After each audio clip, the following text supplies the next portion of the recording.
Bhuj air force station ખાતે રાષ્ટ્રીય સ્તરની મોક ડ્રીલ ભૂકંપ સહાયતાને લઈ યોજાયેલી મોક ડ્રીલમાં યોજાયા એરફોર્સ અને બીએસએફના જવાન. પ્રદેશ ભાજપ કાર્યાલય કમલમમાં પ્રદેશ યુવા મોરચાની મળી બેઠક. સીએમ અને પ્રદેશ પ્રમુખ હાજર. પીએમ નાગમાનને લઈ ચર્ચા. સુરત વરેલી લઠ્ઠાકાંડ કેસમાં 8 બુટલેગરોની ધરપકડ. 117 મૃતકોના વિસેરા રિપોર્ટમાં મળ્યા મિથેનોલના સેમ્પલ. ગોધરાના સંતરોડ ગામ પાસે એસટી બસ અને ટ્રક વચ્ચે અકસ્માત. 4 લોકોના ઘટના સ્થળ પર મોત. ભારતે યુએનમાં ઉઠાવ્યો બલુચિસ્તાનનો મુદ્દો. કહ્યું સમગ્ર કાશ્મીર અમારું છે. પાકિસ્તાન પર લગાવ્યો માનવાધિકાર હનનનો આરોપ.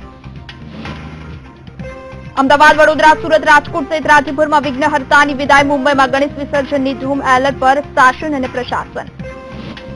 અંબાજી ભાદરવી પૂનમના મેળામાં માય ભક્તોની ભીડ. બોર્ડ મારી અંબેના નાદથી ગુંજ્યું ચાચર ચોક.